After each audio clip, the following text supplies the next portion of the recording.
Assalamualaikum warahmatullahi wabarakatuh. Jumpa kembali dengan saya Bintot Syafi'i Faisal di channel Wong Tani. Oke teman-teman, salam tani, salam patil, salam dari kota Ngawi Ramah. Oke, pada kesempatan hari ini saya akan membahas tentang gimana sih budidaya lele itu. Jadi budidaya lele itu sangat mudah kalau kita memahaminya, tapi juga sangat sulit ketika kita tidak memahami ilmunya. Jadi pada kesempatan hari ini, bagaimana sih cara memahami lele dengan baik? Jadi ketika kita budidaya lele itu tentunya pasti yang pertama harus mempunyai kolam. Jadi yang pertama itu kalau menurut saya itu yaitu kolamnya. Kalau kita mempunyai kolam, baik itu kolam tanah maupun kolam terpal maupun kolam beton seperti punya saya ini, kita akan mudah untuk melaksanakannya atau membudidayanya. Jadi yang kuncinya itu pada kolam. Kalau kita tidak punya kolam, lalu bagaimana kita membudidaya lele? Seperti itu. Jadi intinya itu yang pertama pada kolam. Yang kedua yaitu pada bibit. Kita harus mempunyai bukan yang kedua, kita harus mempunyai sumber air. Jadi kalau kita sudah mempunyai kolam tapi tidak mempunyai sumber air, ya percuma. Jadi yang kedua adalah sumber air ya teman-teman. Sumber air, baik itu kita masih pakai sanyo atau sudah sipil, yang penting kita harus mempunyai sumber air. Baik itu kita pakai PDAM, tapi juga harus dipikirkan kalau nanti kita pakai PDAM, harus dipikirkan jangan cuma budidaya lele tapi PDAM-nya tidak dipikirkan untuk biayanya. Dan yang ketiga itu kita harus mempersiapkan bibit ya teman-teman. Bibit itu sangat penting karena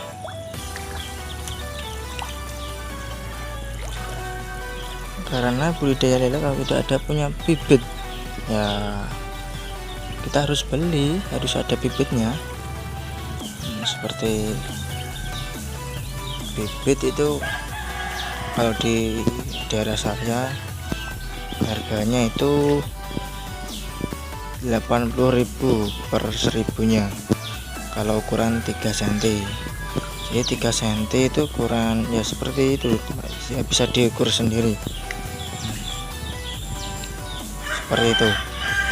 Jadi kalau kita sudah mempunyai bibitnya, kita sudah mempunyai kolam, sudah mempunyai sumber air, sudah mempunyai bibit, yang selanjutnya kita harus memikirkan pakannya. Nah, pakannya itu apa ya? Kalau teman-teman pakai pakan pelet, full pelet ya juga tidak masalah, tergantung teman-teman ya. Kalau menurut saya itu lebih untung pakai full pelet teman-teman. Jadi kita tuh tahu proteinnya berapa, terus zatnya berapa, dan itu di pakan itu di pelet itu ada ukurannya, ada berapa persen seperti itu teman-teman. Jadi kalau kita pakai full pelet itu insya Allah terjamin kalau kita sudah mempunyai ilmunya. Kalau punya saya ini, yang ukuran bibit saya kasih pelet min P1000 itu. Nanti kalau setelah agak besar sedikit diganti min 1, terus min 2, dan kalau sudah menjelang konsumsi remaja ke atas pakai min 3. Oke teman-teman, setelah kita mengetahui pelet sudah tersedia, kita sudah menyetoknya, kita langsung lanjut ke apa itu, setelah pelet kita harus tahu obat-obat pengobatan dalam ketika lele sudah besar terus terkena penyakit, itu kita harus tahu gimana obatnya, gimana cara mengobatinya. Seperti itu. Kalau kita belum menguasai ya kita harus belajar, sharing-sharing ke teman-teman kita, sama peternak, sama budidaya. Kita wajib sharing ya teman-teman. Jadi intinya itu kita sharing bagaimana kita bisa membudidaya lele agar nol kematian itu seperti apa, seperti itu.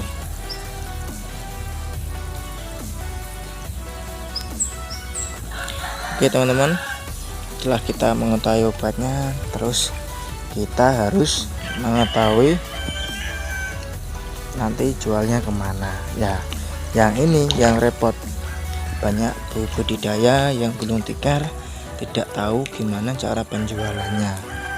Kalau kita budidaya lele cuma sekitar 1.000, 2.000 atau 3.000, itu dalam penjualannya gampang, kita bisa mengejar ke tetangga-tetangga seperti itu. Tapi kalau kita budidaya lele bahkan 10.000 sampai 20.000 bahkan 100.000, itu kalau kita cuma mengejar ya nggak mampu. Jadi kita harus mempunyai tengkulak yang apa itu namanya, yang langganan seperti itu. Jadi kita harus mempunyai penjualan yang kontinu. Kalau kita sudah besar panen, saatnya panen, kita punya tinggal nelpon atau tinggal bilang, Mas panen gitu, Pak panen gitu. Kan enak, mudah ya teman-teman. Jadi intinya itu yang pertama tadi, yaitu pada kita harus mempunyai kolam, baik kolam terpal, tanah maupun kolam beton. Terus yang kedua, kita harus punya sumber air. Jadi kita harus punya sumber air, baik itu pakai PDAM atau pakai sumber air sendiri. Dan yang ketiga, kita harus menyiapkan bibit lele. Kalau tidak bisa memijahkan sendiri ya beli ke pemijah lele seperti itu.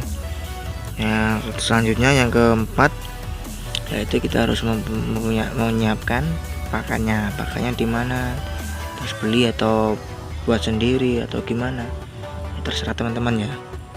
Terus yang selanjutnya kita harus mempersiapkan obat-obatannya ya, seperti obat kalau ketika kena penyakit seperti itu. Kalau kita ya semua orang tuh pasti mudah-mudahan tidak ada penyakit, tidak ada halangan seperti itu. Terus yang terakhir, yaitu gimana sih cara penjualannya seperti itu. Kita harus mempunyai tengkulak yang kontinu penjualannya seperti itu ya. Oke teman-teman, cukup sekian dari saya, kurang lebihnya mohon maaf. Mudah-mudahan kita selalu dalam lindungan Allah Subhanahu wa taala. Selamat menjalankan ibadah puasa bagi yang menjalankannya. Oke teman-teman, cukup sekian pembahasan pada hari ini, dan jangan lupa untuk like, comment, and subscribe ya teman-teman. Jadi supaya saya lebih bersemangat lagi untuk membuat konten-konten berikutnya. Oke, cukup sekian. Wassalamualaikum warahmatullahi wabarakatuh.